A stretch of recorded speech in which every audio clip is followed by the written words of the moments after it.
Yeah, cause girls is players too. Uh, yeah, cause girls is players too. Welcome to the next episode of Girls Girls is Are players too. Players Too, a mother daughter talk back where we get to spend some time sharing our thoughts on current sports related topics. And I'm the mom. And I'm the daughter.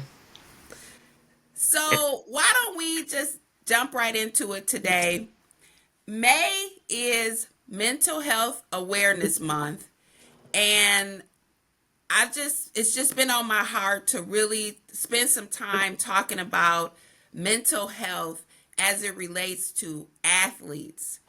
And there's so many different layers that we can spotlight, but because this is a field that you have chosen to actually make your career out of, I felt like it would be a really good conversation to just kind of talk about what how mental health plays a role, what that looks like in terms of the fabric of the identity of who an athlete might be, how it affects families, as well as just the individual themselves, trying to really hone in on what that word means, athlete. Mm-hmm. So one of the things that I really felt was interesting is when we talk about mental health as an athlete, automatically we assume because you're super talented in the sport that you're in that you're good. You're gonna be super excited. You're a competitor. That you have it all together. And what we can unpack or peel back is it's usually none of the above. It's a Mm-hmm. lot of insecurities, a lot of doubt, self doubt, because you want to compete at the highest level. And then there could be factors that play a role in how you see yourself because of the pressure to be number one. So what's your take on that? In the world of sport, so many people, like when we watch sports, it's like, oh, they're so good and this and that. But you got to understand that a lot of people who are at the top level or just trying to get to that level, that's their identity. They wake up, they eat, sleep the sport that they play. And so that's ingrained in them to, I got to be the best. I have to put my best foot forward and perform at the highest level because that's all I know. And so when you think about athletes giving their all, we just see the outside of the performance. We see what they put on when the lights come on. But you got to think about those sleepless nights. You got to think about what does their life look like outside of the sport. We don't know what's going on family wise or personal wise.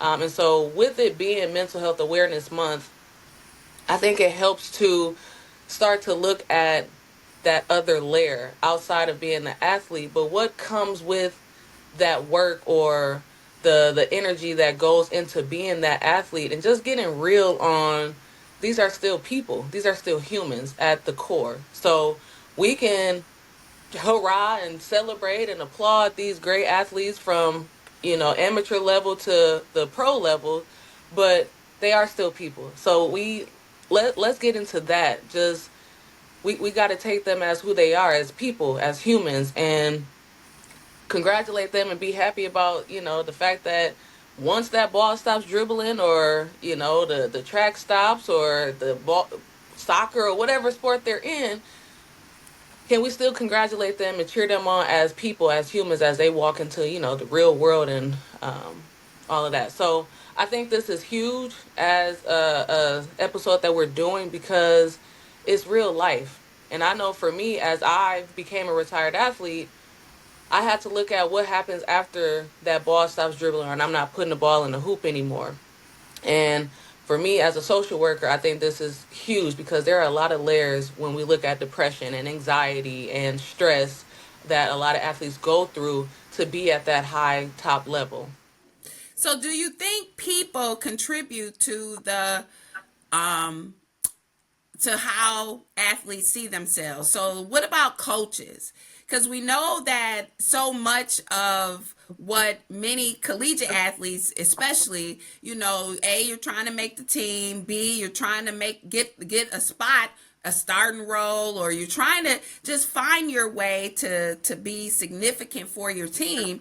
But then you have this person or this environment that they might call you fat, or they may say that you don't work hard enough, or they may, if you say that you have an injury, that you are weak. So you try to overcompensate because the pressure that they put on you, because you want to achieve and you want to do well for them, is it's so stressful, it's so hard, it's so heavy.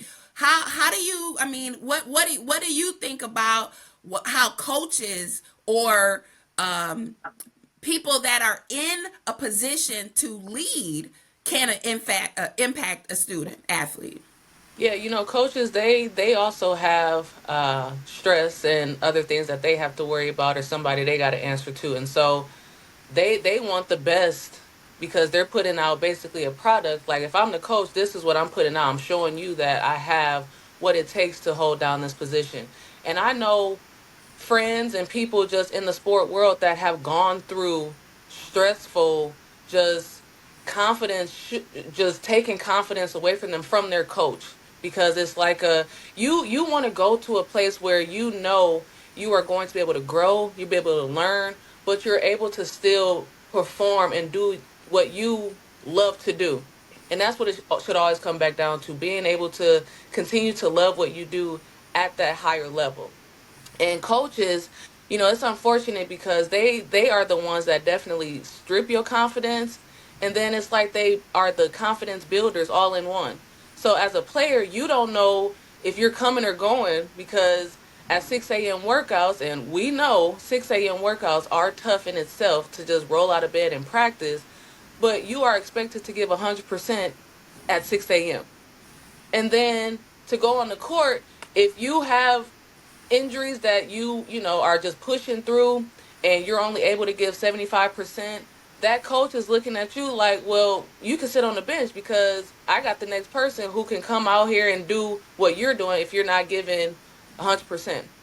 And so when you came into this place, you're thinking, oh, I'm ready to go, I'm number one, or I'm top player, and this coach is just taking it from you.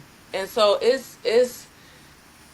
it can be really tough, not even just talent wise, but body shaming, just all things. Some coaches really look for weaknesses and try to use that as motivation. But, as women in sports, there are different approaches and different routes you can go to motivate a woman in their sport than body shaming them, or taking their confidence, or putting teammates against each other. Like, yeah, we can compete in practice, but on the floor against another team, it's us against them. It shouldn't be me against my teammate. And yeah, coaches definitely can play a huge role or a huge part in your time at whatever place you are, either being great, or you can really start to hate that sport that you're in, just because of that person and that environment you're in.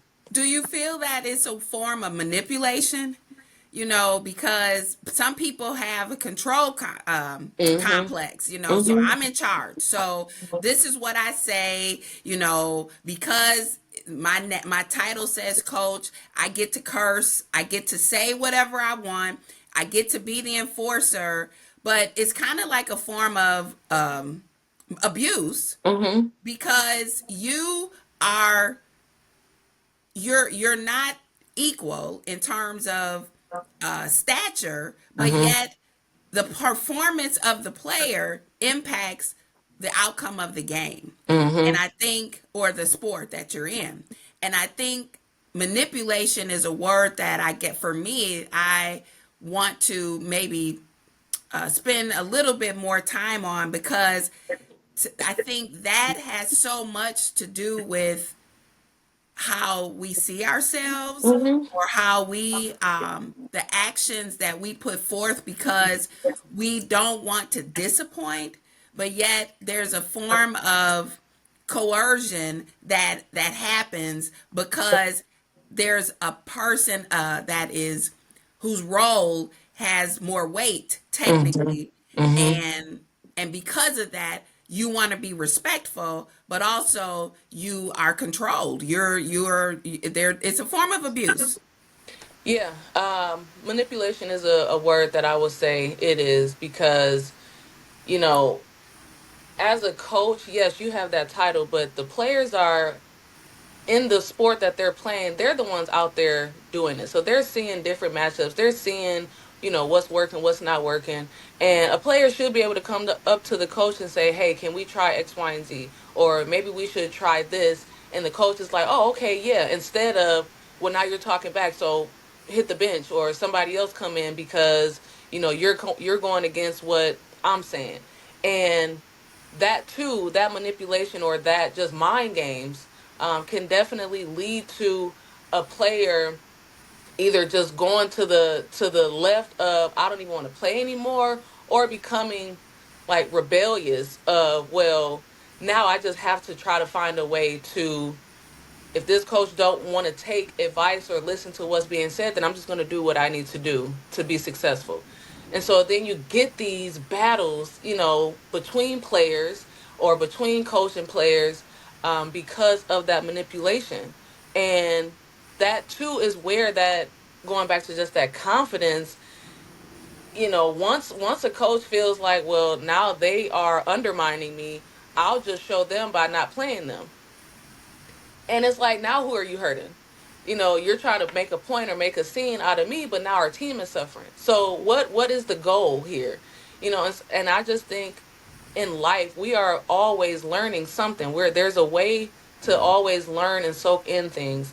And so for a coach, yes, you have that role, that position. You should always be open to learning or hearing things because your players are out there in it, seeing it, doing it. So what's wrong with that? It may not work, but let's bounce ideas off each other instead of taking this control complex and feeling like, well, I'm this coach. It's me against them, or it's me or no one else, and it's bad for the sport in Yeah. any sport because now your team is suffering, or you're not getting that result that you wanted. So when we talk about again the fabric of the individual and how they see themselves with the sport that they're in, injuries become a big part of that because again we talk about the talent and the work that goes into preparation, the training that goes into being an expert or being good in the field that you're in or the sport that you're in.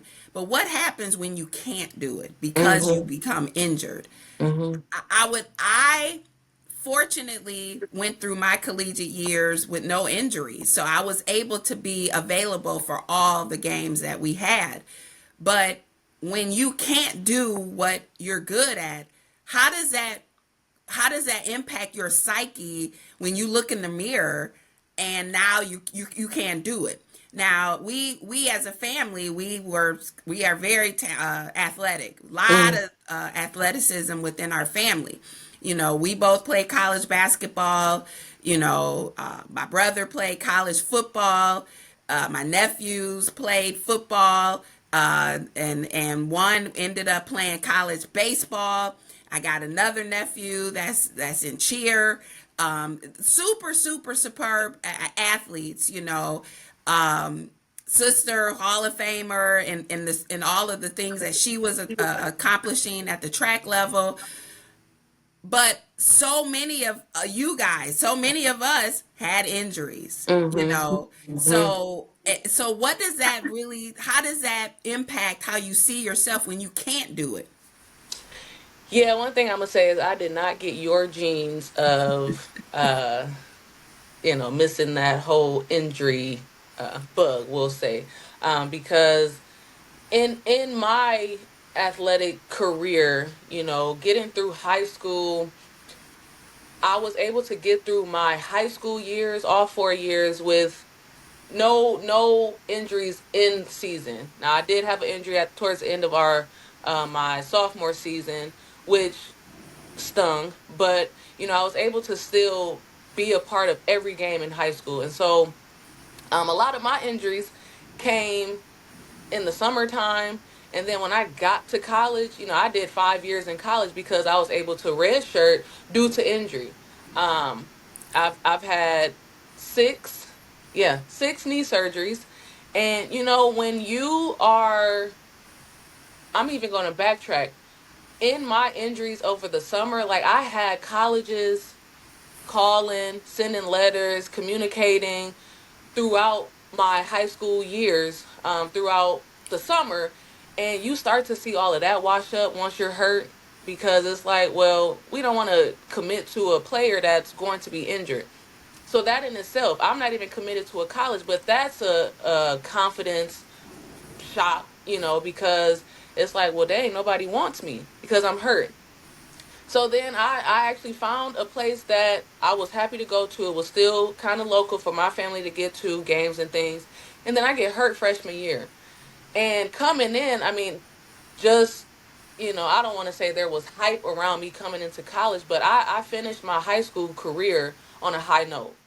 And so to not be able to actually perform, to showcase, my talent at that level freshman year, I went into a state of depression. Now it was very closed off, private, because as a athlete, you are still obligated to show up for your team, still go to practices, still do all the things as a teammate. But deep down, you're watching your teammates excel, get better. Like they're passing you up because now I'm sidelined. And so depression is the one that definitely set in for me, because now you have to figure out, yes, I'm still trying to get on the court. I still have to worry about my books. I still have to worry about other things. I'm not able to put my focus all on that sport because I'm out. So, and then through college, I was hurt. I played 5 years. I was probably hurt 3 of the 5 years. So I really had maybe 2.5 years of full basketball where I could say, all right, I still got a little bit left even after these injuries. But it definitely, as a person who my identity was around just sports in my life, I couldn't, I had to start looking at what it looks like outside of this sport, to still be a successful person or still have some confidence left without basketball being attached to me. But it as an athlete and having injuries, a lot of the years that mean a lot, it definitely shapes you. It definitely shapes you, and you start to figure out who you are, the good and the bad. Like, So when we look at a player like Juju Watkins, hmm top player, player of the year in college, USC, they go to the women's NCAA March Madness tournament as one of the favorites, and in the Sweet 16, she goes down with an injury, hmm and it's one of the worst ones in terms of recovery. recovery, an Yeah, ACL, and she was done. yeah. Now her team was able to win that game, but now they moved to the next round, and it just it really changes a lot. Dame Lillard, Milwaukee Bucks, they're in the playoffs, they're playing um, the Indiana Pacers, who technically the 4 seed, we were the 5. uh he comes back from an injury that is more health related, deep vein hmm thrombosis. I don't know how you can, it's not like a broken leg, or Right. it just literally just happens, right? hmm Wimbiana, had a deep vein thrombosis in his shoulder, and he was declared out for the season. Dame was able to come back, but then he tears his Achilles, which as an older person, that is really tough to recover from. Yeah. And, but like when you think about Juju, as you mentioned, she has to now figure out the what else. What more can she do to get back on the court, but how does this impact her outlook on life? Because Hmm. we talk about adversity, overcoming adversity, but there is a form of depression that probably sets in for everybody, a form of anxiety, Hmm. the self-doubt. And for some people it can derail you, or it can fuel you to some level that you didn't even know you had within. Yeah, and once that depression sets in, you figure out a way to get out of that because it's like, okay, my mindset is just getting back on the court. But and I know Juju will go through this. I mean, I know she's at the top level, so they have premier sports medicine people to get her back. The thing about coming back to sport after injury is your thoughts and preparation, because they say, oh yeah, you're clear to go. Everything looks spick and span, the mobility, this and that. That's when that self doubt comes in, because it's like, can I run again? Like, can I still cut, plant, do my normal, fast twitch things and not have my knee blow out again or whatever? So you start thinking all of that. So when you come back on the court, and I know for me, this is what happened. I had a limp. I was like second guessing movements because I didn't know if I go one way, what will happen. So it's also that those self doubts, or just that I'm not ready feeling, even after you're cleared to play, because you've been out for so long. You haven't been able to run and do these normal things in months. And so now it's like, okay, yeah, you're good to go. You've done all your PT, and we're good. We'll see you back, and we'll see you on the court.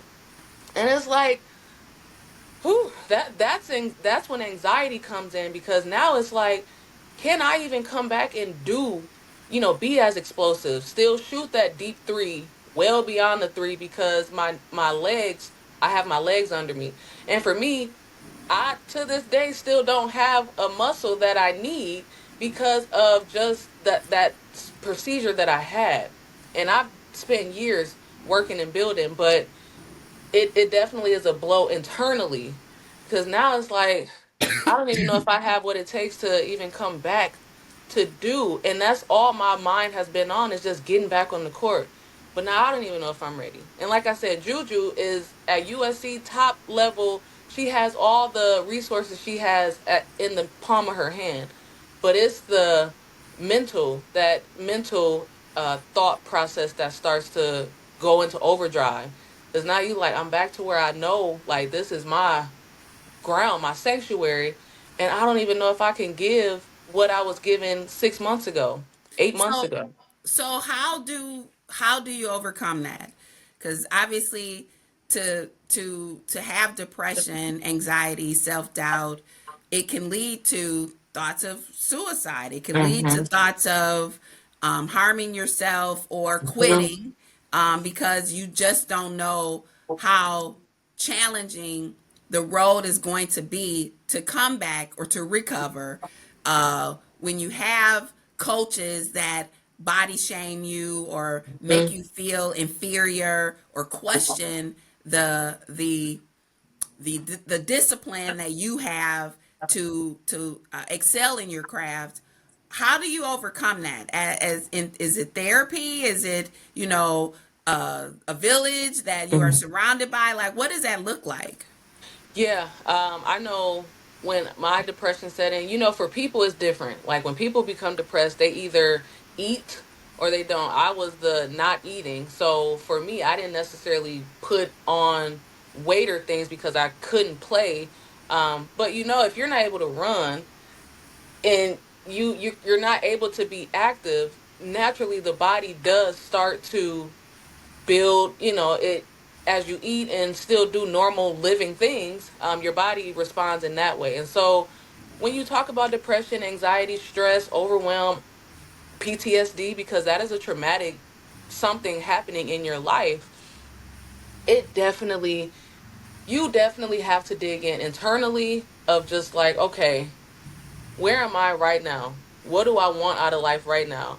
And then also having a support system, because the coach is still going to be the coach. They still have to go out there and coach and put the team out and play games. And so you really have to, as an athlete that goes through injuries, have to find a support system that is genuine. Not like, oh yeah, we're here for you to get you through your therapy, your PT sessions, and get you back on the court. No, genuine in the fact that I am still a human.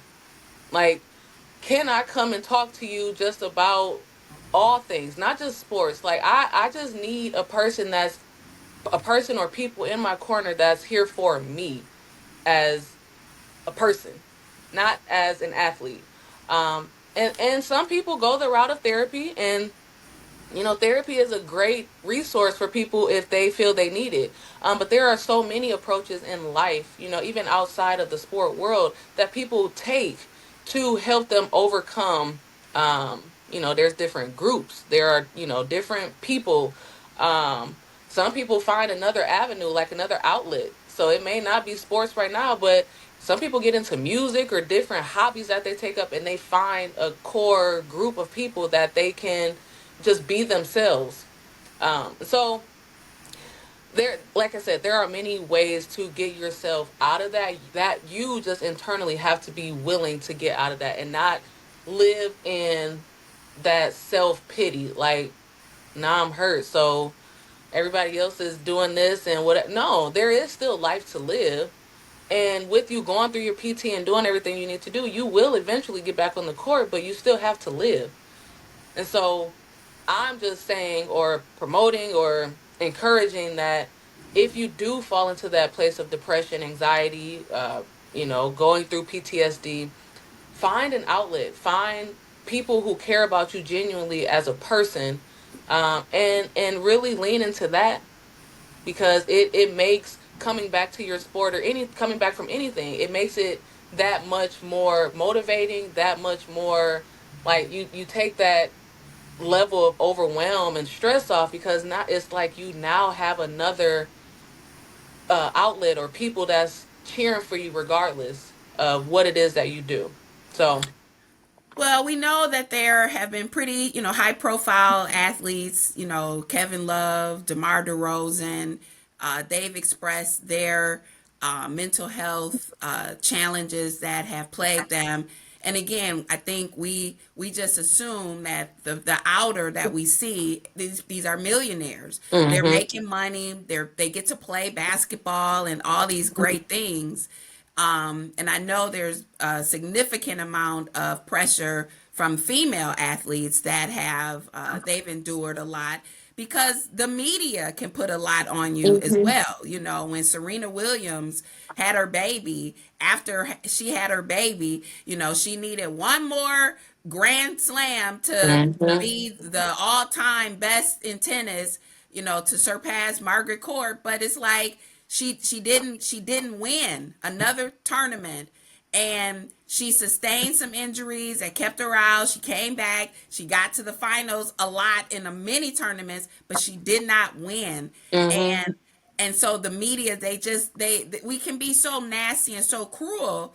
And so it's like, how can we still enjoy what we do when the outer people, the chatter, can be so immense and so heavy?